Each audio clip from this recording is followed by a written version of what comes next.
کہ اپنے خامند کو، گھر والے کو، اپنے پے کو صبح کی نگاہ سے نہیں دیکھیں گے، یوں ہی خام خواہ شک کر لینا۔ تم آدھی نوکری گھر میں نہیں دیتے ہو، تم نے کہیں اور آنکھ لڑا رکھی ہے، میں جانتی ہوں، تو آہستہ آہستہ آہستہ آہستہ اپنے گھر کو آگ لگا لیتی ہے۔ دل بگڑتا بگڑتا زندگی خراب ہوتی ہوتی نتیجہ اس کا یہ ہوتا ہے کہ گھر میں پھر آگ لگ جاتی ہے۔ قرآن کریم نے بڑی وضاحت کی ہے مستورات کے احکام کی، بلکہ ایک اور مقام پہ قرآن کریم نے الگ طور سے فرمایا یا نساء النبی لستن لک احد من النساء، مکمل سننا۔ یہ علیحدہ خطاب فرمایا حضور کریم صلی اللہ علیہ وسلم کی گھر والیوں کو، ازواج مطہرات کو، ہماری ماؤں کو اللہ نے الگ خطاب کر کے فرمایا میرے نبی کی گھر والیوں تم عام عورتوں کی طرح نہیں، جیسے میرا نبی سارے جہان سے نرالا، جیسے میرا نبی سارے جہان سے شان نرالی رکھتا ہے، اسی طرح سے میرے نبی کی گھر والیوں کی بھی شان سب سے زیادہ ہے۔ فلا تخضعن بالقول، نبی کی مستورات کو اللہ پاک نے حکم دیا کہ تمہیں زور سے بولنے کی اجازت نہیں، تمہیں بات زور سے کرنے کی اجازت نہیں، بلکہ اگر کوئی آدمی پوچھنے آئے میرے نبی کو صلی اللہ علیہ وسلم، حکم تو عام ہے نا امت کے لیے بھی، اور گھر پہ مرد نہ ہو تو عورت کو حکم ہے کہ تلخی سے جواب دو۔ اسلام میں بد اخلاقی کہیں بھی جائز نہیں، کبھی بھی جائز نہیں، لیکن عورت جب گھر میں اکیلی ہو، بچے چھوٹے ہو، اور کوئی کنڈی کھڑکائے، گھنٹی بجائے، پوچھے تو صرف اتنا کہہ دو ہے نہیں، اور اگر پھر کہے کتنے گئے کہاں گئے مجھے کیا بتائے جاتے ہیں، تاکہ آئندہ جب بابو دفتر میں ملے گا اور وہ کہے گا کہ ہمارے گھر پہ تشریف لانا، تو بابو ہاتھ باندھ دے، نہ بھائی تیرے گھر تو ڈینڈ رہن دی ماندال کھان دی ہے، میں کو ایک دن گیا سا میں نے کھان آئی ہے۔ مسلمانوں، اللہ پاک کو ہماری بیٹیوں کی، ہماری بیویوں کی، بہنوں کی عزت کتنی عزیز ہے، قربان جاؤں کتنی عزیز ہے ہماری عزت، ہماری آبرو اللہ پاک کو کتنی پیاری ہے۔ اور اگر عورت یہ کہے دروازے کے پاس آ کر کہاں سے تشریف لائی تھی، ابھی لاہور سے، اچھا میں بیٹھک کا دروازہ کھول دوں، آپ تشریف رکھیں، چائے پیئیں گے، کافی پیئیں گے، جوس پیئیں گے، پانی پیئیں گے، کیا کریں گے آپ؟ بے شک بے شک۔ وہ بڑوا پھر بہانے روز آئے گا کہ یہاں تو سب کچھ ملتا ہے، روز آئے گا پھر، اس لیے فرمایا وَلَا يَأْتِينَ بِبُهْتَانٍ يَفْتَرِينَهُ بَيْنَ أَيْدِيهِنَّ وَأَرْجُلِهِنَّ، اپنے خامن کو بہتان نہ لگاؤ گی۔ اور یہ ساری چیزیں قرآن کریم نے اس لیے بیان فرمائی کہ یہ چیزیں قیامت تک ہمیں پیش آتی ہیں۔ بڑی عجیب بات کہی کمند نے، کہتا دل کی نہیں تقسیم، دل کی نہیں تقسیم، کمند آنکھیں ہے ظالم، یہ جا کے نہ لڑتی وہ گرفتار نہ ہوتا، یہ بیڑا غرق کر دیتی ہے، اس لیے اپنی ہر چیز کو پابندی کے ساتھ، اہتمام کے ساتھ رکھو۔ بے شک بے شک۔ میری پردے کی کیسٹ میں موجود ہے کہ عورت کی نماز صحن کے بجائے برآمدے میں افضل ہے، اور برآمدے کے بجائے دلان میں افضل ہے، اور دلان کے بجائے اندر کوٹھری میں نماز زیادہ افضل ہے۔ کوئی نہ نکلے، قرآن کتنا عزت کا تقدس کرتا ہے، میری بندی کو نماز پڑھتے ہوئے بھی کوئی نہ دیکھے۔ فما ولا یضربن بارجلہن، فرمایا مومن عورتوں کلمہ پڑھنے والی ہو، پیر بھی آہستہ رکھو، تاکہ چال سے ہی کوئی تیرے حسن کا، تیری صحت کا، تیری جوانی کا اندازہ نہ لگا لے۔ ولا یضربن بارجلہن، آہستہ رکھو اپنے پیر کو بھی۔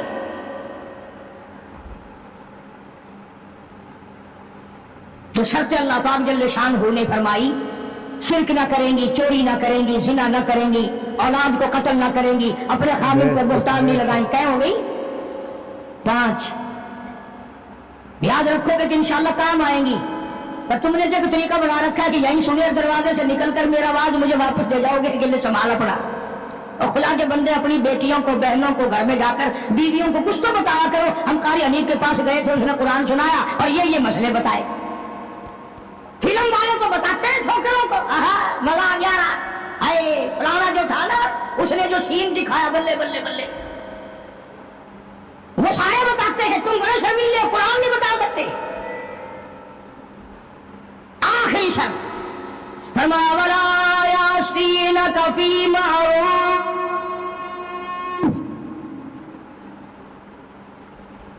اخیر میں کھاتا اکٹھا کر دیا, جتنے بھی اسلام کے احکام ہیں ان سب پر عمل کرو گی.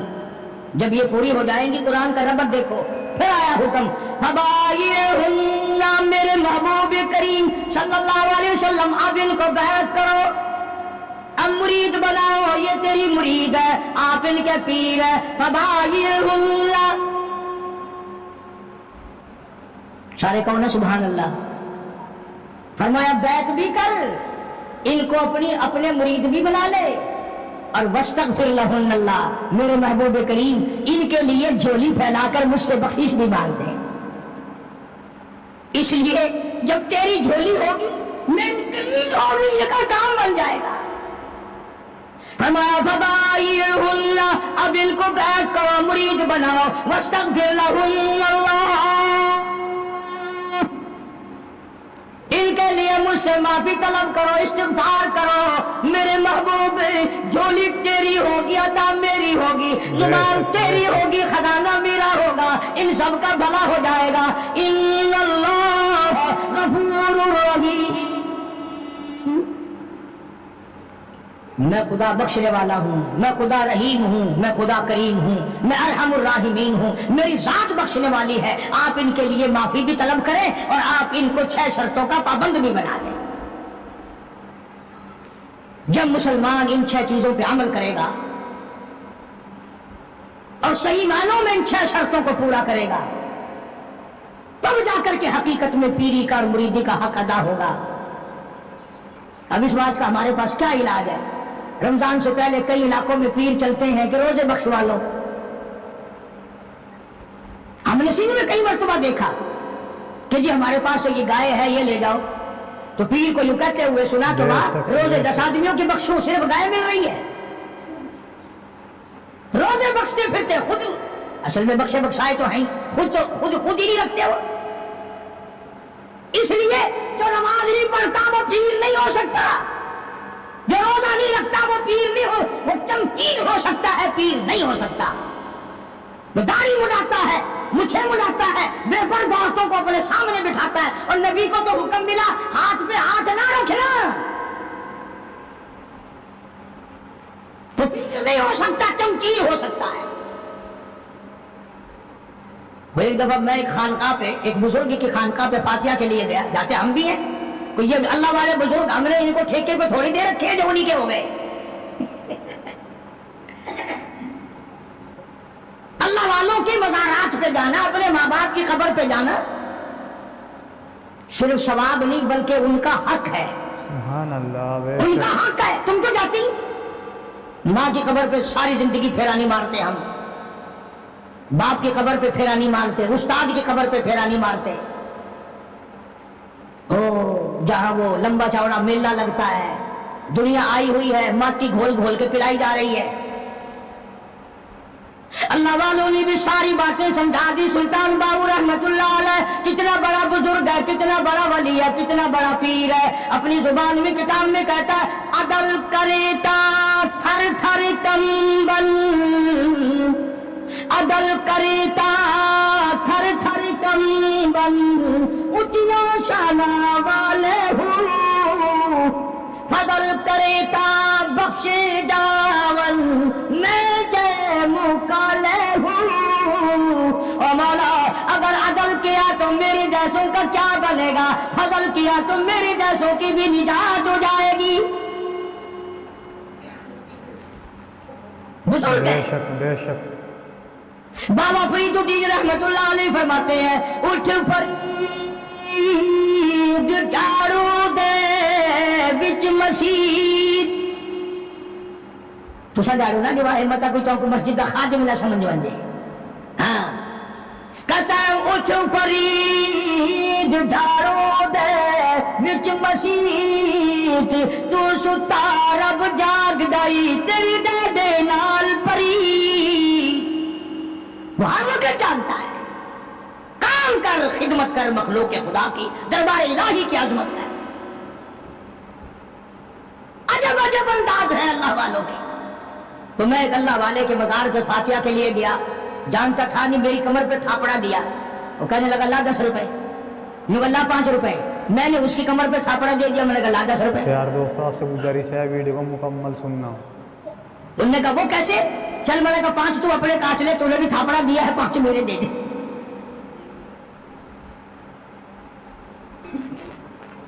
اندازہ لا. کئی لوگ آتے ہیں یوں جھک جاتے ہیں کہ کمر پہ میرے تھاپڑا دے دو. وہ قرآن تینوں والا بھی کھاتا، تھاپڑا والا کھاتا ہے. اندازہ لاؤ زندگی کا. ہم لوگ کیا کرتے ہیں؟ سارا اللہ کا قرآن چھوڑ کر، نبی صلی اللہ علیہ وسلم کا فرمان چھوڑ کر، جن پہ صحابہ اکرام نے ایسا عمل کر کے دکھایا، ایسا عمل کر کے دکھایا. میں اگر ایک ایک چیز کی تفسیر بیان کروں تو کم سے کم 6 جمعے ہی شاید کے لیے چاہیے. آؤ پھر میں تمہیں ایک عمل تو بتا ہی دوں. ایک عورت ہے، صحابیہ ہے رضی اللہ تعالیٰ عنہ، کلمہ پڑھ کر مسلمان بنی، حضور کی مرید بنی، سرکار اس کے پیر ہیں. مدینے میں ہجرت کر کے چلی گئی. ماں باپ دونوں کلمہ نہیں پڑھتے، کافر ہیں، مکے میں رہتے ہیں. ماں کو کوئی تنگی آ گئی، غربت آ گئی، ادھر بیٹی کی یاد آ گئی. آخر اولاد ہوتی ہے. کئی 100 میل کا پیدل سفر کر کے مدینہ پاک پہنچی. اللہ سب کو زیارت نصیب فرمائے. مدینہ پاک پہنچی، ماں کنڈی کھٹکھٹائی، پوچھا کون؟ بیٹی دروازہ کھولو، میں تیری اماں ہوں، تیری شکل دیکھنے آئی ہوں، تو میری پیاری بیٹی ہے، تجھے ملنے آئی ہوں، مکے سے چل کر آئی ہوں. کوئی یہ اسی محلے میں تو میرا گھر نہیں؟ تم ایمانداری سے بتاؤ.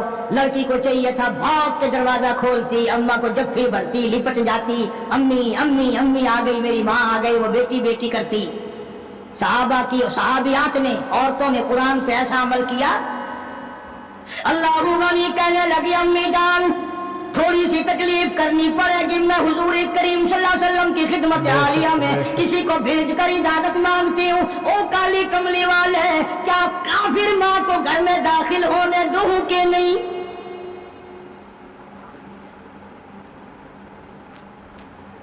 جب اجازت ملی، جب دروازہ کھولا، پہلی ایک پہ عمل کیا، لا اللہ یشرکن باللہ شیئا. شرک خود تو کیا کرتی، شرک والی سے نفرت کر رہی ہے.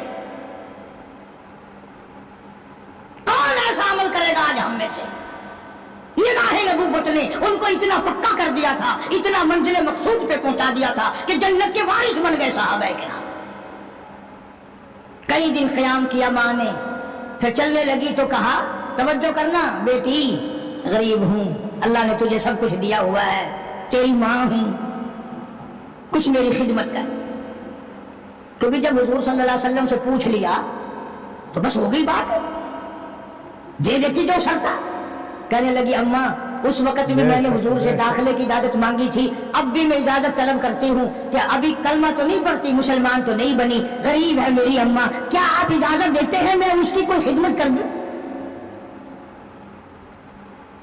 اندازہ لگا، اس کا نام اطاعت ہے، اس کا نام فرما برداری ہے، اس کا نام غلامی ہے. اور یہ ہے وہ جو مسلمان بننے کے قابل تھے اور جو مسلمان بن کے مرے، جنہوں نے قرآن اور حضور کے فرمان کو آخری لمحے تک، آخری سانس تک نبھا دیا. میری غرض کسی کو بتانا نہیں. میں باوجود منبر پہ بیٹھا ہوں، قسم کھاتا ہوں، نہ کسی کی ذلت مقصود ہے، نہ کسی کو رسوا کرنا مقصود ہے، نہ کسی کی آبرو سے کھیلنا مقصود ہے، نہ پیروں کے مرید توڑا کر اپنے مرید بنانا مقصود ہے، نہ پیروں کے نذرانے وصول کرنا میرا مقصد ہے. میرا مقصد صرف یہ ہے کہ ہم قیامت کی ذلت سے بچ جائیں، قبر کی تباہ کاریوں سے بچ جائیں. ہم حضور کریم صلی اللہ علیہ وسلم کی خدمت میں جب شفاعت کے لیے جائیں تو کہیں یہ حکم نہ ملے جاؤ بے شک بے شک. تم تو پیارے دوستو السلام علیکم رحمۃ اللہ وبرکاتہ. آج کی ویڈیو آپ کو پسند آئی ہو تو ہمارے چینل کو سبسکرائب، ویڈیو کو لائک ضرور کر لینا. ایک نئی ویڈیو میں آپ کو پھر ملتے ہیں، جب تک کے لیے السلام علیکم، خدا حافظ.